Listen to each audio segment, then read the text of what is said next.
YouTube के इस Tiwari sir के चैनल में आप सबका हार्दिक अभिनंदन और स्वागत है। आशा करते हैं आप लोग अच्छे होंगे। आज हम लोग पढ़ते हैं संख्या। संख्या को हम लोग नंबर कहते हैं। संख्या नंबर, संख्या क्या है? जैसे कि आप लोग जानते हैं, किसी वस्तु को देखकर गिनती के प्रति हमारे मन में जो विचार होता है, अगर हमको काउंट करना है, काउंटिंग का पर्पज़ है, तभी हम उसको संख्या कह सकते हैं। हमारे मन में जो विचार हो रहा है किसी वस्तु को देखकर, कुछ संसार में बहुत सारी वस्तुएं हैं, तो किसी वस्तु को देखकर गिनती के प्रति हमारे मन में जो विचार होता है उसे हम संख्या कहते हैं। संख्या क्या कर रहा है? किसी वस्तु को देखकर गिनती यानी काउंटिंग, काउंटिंग अर्थात गिनती, गिनती होना चाहिए, ये विचार हमारे मन में होना चाहिए, तब हम उसे संख्या कहते हैं।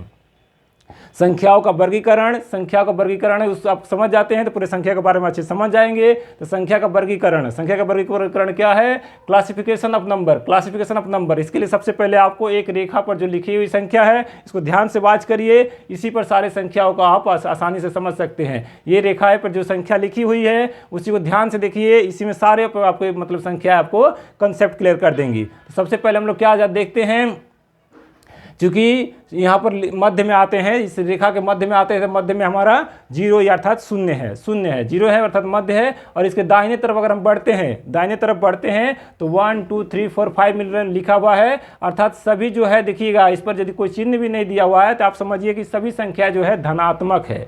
क्या है? धनात्मक संख्या है। अच्छा, इसके अगर बाएं दिशा में चलते हैं तो सारे दिया हुआ है -1 -2 -3 अर्थात ऋणात्मक संख्या है। तो ये सभी चीज़ें इस पर लिखा हुआ है। अब पहले हम लोग देखिए, एक संख्या का वर्गीकरण का भी एक बना हुआ है यहाँ पर। अब नीचे ध्यान से पहले शुरू से हम लोग पढ़ते हैं, पहले सम और विषम को ध्यान देते हैं। तो मान लीजिए जीरो से हम लेकर शुरू करते हैं, तो जीरो को छोड़ देते हैं और यहाँ से 1 लिए 1 और 2 को छोड़ दिए, 2 के बाद 3 लिए, 4 को छोड़ दिए, 5 लिए, 6 को छोड़ दिए। इस तरह से एक क्रम लेना, एक छोड़ना है। अर्थात जो वे संख्या है जो 2 से पूर्ण रूप से विभाजित नहीं होती उसे हम विषम संख्या कहते हैं। तो विषम संख्या कौन सी है? विषम संख्या कौन सी है? 1 3 5 7 डॉट डॉट डॉट डॉट आगे की तरफ जाएगा। 1 3 5 7 ये सब संख्या जो है विषम संख्या है। विषम संख्या अर्थात वे संख्या जो 2 से पूर्ण रूप से विभाजित नहीं होती उन्हें हम विषम संख्या कहते हैं। विषम संख्या यहाँ क्लियर हो गया। अब अगला जो बचा, देखिए जो संख्या को छोड़े थे उसको लेते हैं हम अगर, तो क्या हम ले रहे हैं अब 2 4 6 डॉट डॉट डॉट आगे जा रहा है। अर्थात वे संख्याएं जो 2 से पूर्ण रूप से विभाजित होती है उसे हम सम संख्या कहते हैं। वे संख्याएं जो 2 से पूर्ण रूप से विभाजित होती है उसे सम संख्या कहते हैं। जैसे क्या है? उदाहरण के लिए 2 4 6 8 यानी 2 4 6 8 जो है ये सम संख्या है। सम संख्या को हम लोग क्या कहते हैं? इंग्लिश में इवन नंबर कहते हैं। इवन नंबर, इवन नंबर अर्थात सम संख्या। सम संख्या की परिभाषा क्या है? वे संख्याएं जो 2 से पूर्ण रूप से विभाजित होती है उसे सम संख्या कहते हैं। उदाहरण के लिए है 2 4 6 8 dot dot dot dot dot अनंत तक चला जाता है। ठीक है। विषम संख्या वे संख्या जो 2 से पूर्ण रूप से विभाजित नहीं होती है उसे विषम संख्या कहते हैं। उसका उदाहरण है 1 3 5 7 डॉट डॉट डॉट आगे की तरफ जा रहा है। अब ये ध्यान दीजिए, इस दोनों संख्या को एक साथ, सम और विषम को दोनों को यदि आप जोड़ देते हैं, दोनों ही संख्या को एक साथ, इस दोनों ही संख्या के परिवार को एक साथ लेते हैं हम लोग सम और विषम संख्या को, तो हमारे पास क्या मिलकर आता है? यानी प्राकृत संख्या आ जाता है। क्या आ जाता है? प्राकृतिक। यानी 1 से लेकर हम काउंटिंग करना शुरू करते हैं 1 2 3 4 5 6 अर्थात गिनती की संख्या, जो गिनती करने के पर्पज है हमारा, गिनती की जितनी संख्या होती है उसे हम लोग क्या कहते हैं? प्राकृत संख्या कहते हैं। प्राकृत संख्या क्या है? 1 से शुरू करिए। कभी प्राकृत कोई ऐसा कोई कहता है कि अगर जीरो नहीं कुछ से कोई गिनती ही नहीं कर पाएगा, इसलिए जब भी गिनती करने के लिए कम से कम 1 होना चाहिए। तो 1 से गिनती शुरू होता है, इसलिए गिनती की संख्या को हम लोग क्या कहते हैं? प्राकृत संख्या कहते हैं। नेचुरल नंबर, प्राकृत संख्या को इंग्लिश में क्या कहा जाता है? Natural number. Natural number, natural number अर्थात प्राकृत संख्या है। प्राकृत संख्या कहां शुरू होती है? 1 से शुरू होती है, 1 2 3 कंटिन्यू अपना चलते जाती है, 1 2 3 4 5 6 8 डॉट डॉट डॉट डॉट चला जाता है। तो ये क्या हुआ? प्राकृत संख्या अर्थात नेचुरल नंबर हुआ। तो प्राकृत संख्या में क्या हो गया? सम और विषम संख्या दोनों का मिला हुआ परिवार ही प्राकृत संख्या कहलाता है। ध्यान से देखते जाइए, दोनों ही जुड़ गया तो प्राकृत संख्या बन गया। अब प्रकृत संख्या है तो प्रकृत संख्या इसमें 1 से काउंटिंग की है। जब भी हम लोग काउंटिंग करते हैं 1 से करते हैं तो एक इसमें छूट जाता है क्या? हमारा शून्य अर्थात जीरो। जीरो और शून्य को हम लोग छोड़ देते हैं। अगर जीरो और शून्य को यदि ले लेते हैं तो शून्य और प्रकृत संख्याओं, शून्य और प्रकृत संख्या दोनों को यदि एक साथ हम लोग कहेंगे, शून्य और प्रकृत संख्या को मिलकर जो संख्या बनती है उसे हम लोग पूर्ण संख्या कहते हैं। उसे क्या कहते हैं? पूर्ण संख्या। अर्थात जीरो जब तक नहीं था तब तक 1 2 3 4 5 6 7 8 9 तक लिख सकते थे। 10 लिखने के लिए आपको कोई एक सही संख्या की जरूरत पड़ेगी जो हमारा है जीरो अर्थात शून्य। तो शून्य और प्रकृत संख्या, शून्य प्लस नेचुरल नंबर, यानी अर्थात 0 प्लस नेचुरल नंबर, दोनों को यदि जोड़ देते हैं तो क्या संख्या बनती है? पूर्ण संख्या बनती है। पूर्ण संख्या क्या कहते हैं हम लोग इंग्लिश में? Whole number. पूर्ण संख्या अर्थात होल नंबर, पूर्ण संख्या अर्थात होल नंबर। होल नंबर में क्या एक्स्ट्रा रह रहा है? प्राकृत संख्या से एक संख्या मात्र ज्यादा है, वो कौन सा है? वो शून्य है, 0 है। 0 अगर उसमें लगा देते हैं तो पूर्ण संख्या बन जाती है। तो प्राकृत और पूर्ण संख्या अब क्लियर हो गया। पूर्ण संख्या क्या? प्राकृत संख्या है प्लस इसमें एक 0 एक्स्ट्रा ज्यादा है इसमें, तो ज्यादा ये 0 है जिससे ये पूर्ण हो गया, पूर्ण संख्या जो है कंप्लीट हो गया पूर्ण संख्या। प्रकृत पूर्ण संख्या दोनों को अगर मिला देते हैं तो हम लोग क्या पाते हैं? धनात्मक संख्या। अब 0 से लेकर इधर जितने भी संख्या है तो इसमें प्रकृत और पूर्ण संख्या मिलकर क्या हो गया? धनात्मक संख्या। धनात्मक हो गया। और धनात्मक एक मान लीजिए 0 को हम अलग के रूप में समझते हैं तो तटस्थ इसको न्यूट्रल मान लेते हैं, 0 को हम लोग न्यूट्रल मान लेते हैं। तो धनात्मक संख्या क्या है? शून्य से दाहिने तरफ जितनी भी संख्या लिखा गया है, शून्य से दाहिने तरफ जितनी भी संख्या लिखा गया है सभी धनात्मक संख्या है। शून्य को हम लोग तटस्थ या न्यूट्रल मान लेते हैं, शून्य को क्या मान लेते हैं? न्यूट्रल मान लेते हैं। और इसके जो बाएं तरफ है अर्थात इसके ये आगे की तरफ फॉरवर्ड की तरफ जा रहे हैं, इधर इसका प्रतिलोम जब जा रहे हैं, इसके विपक्ष में उल्टा जा रहे हैं, तो इसे -1 -2 -3 ये हमारे जो है शून्य से बाएं दिशा में जा रहे हैं। शून्य से अगर बाएं दिशा में जा रहे हैं तो सभी क्या है? संख्या है वो हमारे ऋणात्मक संख्या है। ऋणात्मक अर्थात नेगेटिव नंबर, नेगेटिव नंबर है ऋणात्मक संख्या। शून्य से बाएं तरफ अगर हम जाते हैं तो वह क्या है? ऋणात्मक संख्या अर्थात नेगेटिव नंबर है। और शून्य से दाहिने तरफ जाते हैं तो वो पॉजिटिव नंबर है, धनात्मक संख्या है। और शून्य को हम लोग तटस्थ अर्थात न्यूट्रल कहते हैं, तटस्थ न्यूट्रल कहते हैं। क्लियर हुआ?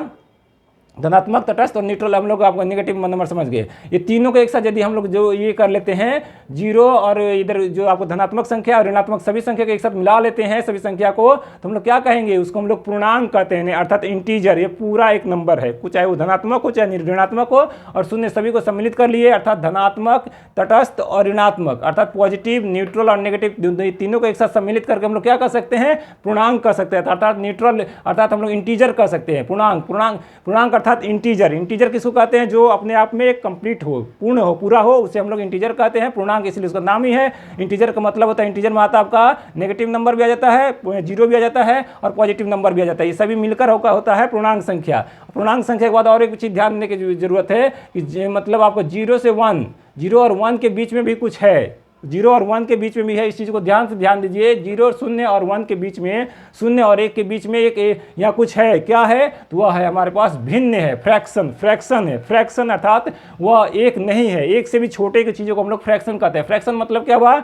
जिसमें अंश और हर हो, जिसमें अंश और हर हो उसको numerator upon denominator, numerator upon denominator को हम लोग क्या कहते हैं? फ्रैक्शन कहते हैं। अर्थात 0 और 1 के बीच में क्या है? फ्रैक्शन होता है। अर्थात जो ये पूरा नहीं है, पूर्णांक इंटीजर नहीं है, जो इंटीजर नहीं है वो क्या है? फ्रैक्शन है। इंटीजर नहीं है, फ्रैक्शन है। अर्थात 0 और 1 के बीच में फ्रैक्शन होगा, 1 से 2 के बीच में भी होगा। अर्थात जो कंप्लीट नहीं है अर्थात इंटीजर नहीं है वो हमारा क्या है? फ्रैक्शन है। फ्रैक्शन का उदाहरण है 1/2, 1/3, 1/4 ऐसे करके आपका ये जो फ्रैक्शन होगा, यानी मतलब वो कंप्लीट संख्या नहीं है, 0 और 1 के बीच में है। क्लियर हो गया? अब ये दोनों पूर्णांक और भिन्न दोनों को यदि आप इसको दोनों परिवार को पूर्णांक अर्थात इंटीजर और फ्रैक्शन दोनों ही परिवार को ले लेते हैं तो हमारे पास क्या आता है? रेशनल नंबर आता है। रेशनल नंबर अर्थात परिमेय संख्या। रेशनल नंबर अर्थात परिमेय संख्या। परिमेय संख्या परिभाषा क्या है? कि वैसी संख्या जो P/Q के फॉर्म में होता हो, P/Q के फॉर्म में हो और Q not equal to 0, Q not equal to 0 हो, अर्थात जो हर में है जो Q वो उसके क्या है? वो नॉट इक्वल टू 0 हो, अर्थात मतलब 0 के बराबर नहीं होना चाहिए, 0 नहीं होना चाहिए, वहाँ पर नॉट इक्वल टू 0 होना चाहिए। नॉट इक्वल टू 0 अर्थात वह रेशनल नंबर किसे कहते हैं? इंटीजर और फ्रैक्शन। इंटीजर और फ्रैक्शन अर्थात पूर्णांक और भिन्न दोनों ही परिवार को ले लेते हैं तो हमारे पास क्या आता है? परिमेय संख्या आता है। परिमेय संख्या अर्थात रेशनल नंबर आता है। रेशनल नंबर से क्या होता है? P/Q के फॉर्म में रहता है और Q नॉट इक्वल टू 0 होता है, उसे हम लोग रेशनल नंबर कहते हैं। रेशनल नंबर क्लियर हो गया? अब ये अर्थात जितने भी नीचे की संख्या पढ़े करीब करीब सभी जो है संख्या क्या है? वह रेशनल नंबर है। तो रेशनल नंबर तो क्या छूट रहा है? उसके बाद अपरिमेय संख्या अर्थात इरेशनल नंबर। तो परिमेय संख्या हो गया, हम लोग समझ गए। अपरिमेय संख्या क्या है? Irrational number. क्या अपरिमेय संख्या को क्या कहते हैं हम लोग? इरेशनल नंबर कहते हैं। इरेशनल नंबर क्या है? अर्थात रूट वाला संख्या जो है, वर्गमूल 2, वर्गमूल 3 अर्थात √2 और √3 और पाई ई, ये सब जो संख्या है वो अपरिमेय संख्या है, क्योंकि इसको अगर आप काटते हैं तो पूरा कंप्लीट नंबर नहीं मिलेगा आपका, बार बार रिपीटेशन होते रहता है। ठीक है ना? अर्थात √2 का निकले तो 1.414 ऐसे कर डॉट आगे चलते बहुत सारे चलते जाएंगे, इसलिए ये अपरिमेय संख्या है। अपरिमेय संख्या जो वही होती है जो परिमेय ना हो, अर्थात √2, √3, पाई ई, √2, √3 ऐसे रूट करके जितनी भी संख्या आपको मिलेंगी वो क्या होती है? अपरिमेय संख्या होती है। अपरिमेय संख्या अर्थात इरेशनल नंबर हो गया। परिमेय और अपरिमेय परिवार को मिला लेने से, परिमेय संख्या और अपरिमेय संख्या के परिवार को मिलाने से क्या होता है, हमारे पास वास्तविक संख्या आता है। वास्तविक संख्या को हम लोग क्या कहते हैं, रियल नंबर कहते हैं, रियल नंबर कहते हैं। वास्तविक संख्या क्या कहते हैं, रियल नंबर कहते हैं।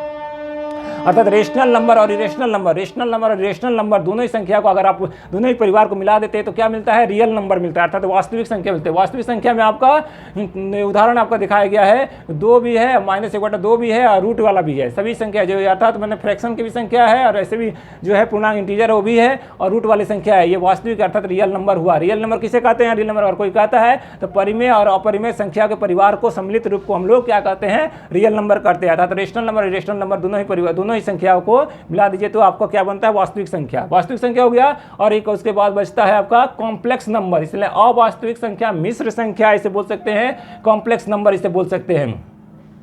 कॉम्प्लेक्स नंबर हो गया वास्तविक संख्या और कॉम्प्लेक्स नंबर में क्या होता है, ये इसका तो मैंने हमको पढ़ना है, 11 12 में पढ़ता है कोई कॉम्प्लेक्स नंबर को, लेकिन फिर भी हमको जान लेते हैं। उदाहरण इसका जो है जैसे 1 + 2i रहता है, i इक्वल टू होता है √-1 इस तरह की जो संख्या आती हैं उसको हम लोग कहते हैं मिश्र संख्या अर्थात कॉम्प्लेक्स नंबर कहेंगे, अवास्तविक संख्या कहेंगे, काल्पनिक संख्या कहेंगे। इसका नाम है अवास्तविक काल्पनिक मिश्र संख्या अर्थात कॉम्प्लेक्स नंबर कहते हैं। उदाहरण के लिए 1 + 2i हो गया, 3i भी लिख सकते हैं। इस तरह से जी का i इक्वल टू होता है √i इक्वल टू √-1 होता है। ये संख्या है जो कॉम्प्लेक्स नंबर कहलाती है, जो कि 11 12 क्लास में पढ़ी जाती है। इस तरह से ये वास्तविक संख्या और मिश्र संख्या मिलने के बाद ये संख्या जो हमारी कंप्लीट हो रही है। लेकिन यहाँ पर अभी 2 चीज़ों को हम लोग यहाँ पर मिस किए हैं, वो क्या चीज़ें हैं, प्रकृत संख्या के यहाँ पर ध्यान दीजिए। 2 संख्या और अक्सर आती रहती है प्रश्न में कि एक प्राइम नंबर क्या है और कंपोजिट नंबर क्या है। प्राइम और कंपोजिट को भी ध्यान देते हैं। प्रकृत संख्या का ही ये यहीं से 2 भाग होते हैं, जो 2 से विभाजित हो गई वो तो सम विषम हो गई, 202 के कंडीशन में, जो 2 से ज़्यादा वो उसके मल्टीपल होते हैं, उस कंडीशन में हमको ये प्राइम नंबर और कंपोजिट नंबर को भी समझना जरूरी हो जाता है। प्राइम नंबर क्या कहता है, प्राइम नंबर कहता है कि वे संख्या जो एक और स्वयं से कटती है, एक और स्वयं ये दोनों से जो कटती है वो संख्या क्या कहलाती है, प्राइम नंबर। यानी अभाज्य संख्या, रूढ़ संख्या, अभाज्य संख्या का ये रूढ़ संख्या ये प्राइम नंबर का ये, यानी 2 क्या है, 1 से भी कट जाएगा और 2 से भी कटता है, दोनों से कटना चाहिए, 1 और 2, 1 और स्वयं से जो कटती है संख्या वो संख्या प्राइम संख्या, अभाज्य संख्या कहलाती है, रूढ़ संख्या कहलाती है। 3 भी है, 3 किससे कट गया, 1 और 3 से कटेगा, वैसी संख्या जो 1 और स्वयं से कटे उससे हम लोग अभाज्य संख्या ये प्राइम नंबर कहते हैं। संयुक्त संख्या क्या कहते हैं, तो इसके बाद जो संख्या बच जाती है अर्थात 1 और स्वयं से कटने के अलावा और किसी दूसरे संख्या से कटे, 1 स्वयं से कटने के अलावा और किसी दूसरे संख्या से कटती है, उस संख्या को हम लोग क्या कहते हैं, कंपोजिट नंबर अर्थात संयुक्त संख्या कहते हैं। कंपोजिट नंबर अर्थात संयुक्त संख्या, कंपोजिट नंबर अर्थात संयुक्त संख्या। जैसे 4 हुआ, 4 किससे कटे, 1 से भी कट गया, 4 से भी कट गया, 2 से भी कट गया, बीच में कोई एक संख्या आ गया 2, इसी कारण इसे हम लोग किस में रखे गए, संयुक्त संख्या में। 6 वो भी उसी तरह से 1 से कट गया, 6 से कट गया, 2 से भी कट गया, 3 से कट गया और भी ज्यादा से कटे, लेकिन 1 और स्वयं के अलावा और भी किसी संख्या से कटने वाली संख्या को ही हम लोग क्या कहते हैं, कंपोजिट नंबर अर्थात संयुक्त संख्या, यौगिक संख्या, ये यौगिक संख्या कहते हैं। इस तरह से हम लोग संख्याओं के बारे में हम लोग पढ़े और संख्या का यही इसका क्लासिफिकेशन है, उसका परिवार है, उसका वर्गीकरण है। इसलिए इस चीज़ को इसके समझने के लिए लाइन को भी वॉच करते रहिए, लाइन पर भी आपको बहुत सारी चीज़ों को समझ में आ जाएगी। संख्या इस तरह से कितने भाग में बंटते जा रही है, ध्यान दीजिए। संख्या जो है 2 भाग में बटी, कौन कौन से है, वास्तविक संख्या और मिश्र संख्या। वास्तविक संख्या, मिश्र संख्या। वास्तविक संख्या को इंग्लिश में रियल नंबर, मिश्र संख्या कॉम्प्लेक्स नंबर कहते हैं, मिश्र संख्या को अवास्तविक कह सकते हैं, काल्पनिक कह सकते हैं। वास्तविक संख्या को फिर 2 भाग में बांटा गया, वास्तविक संख्या 2 भाग में, परिमेय संख्या, अपरिमेय संख्या। परिमेय संख्या, अपरिमेय संख्या, परिमेय संख्या को रेशनल नंबर और परिमेय संख्या को रेशनल नंबर कहा गया है। फिर परिमेय संख्या को फिर 2 भाग में बांटा गया, पूर्णांक में और भिन्न संख्या। पूर्णांक और भिन्न संख्या, पूर्णांक को हम लोग बोलते हैं इंटीजर और भिन्न बोलते हैं फ्रैक्शन।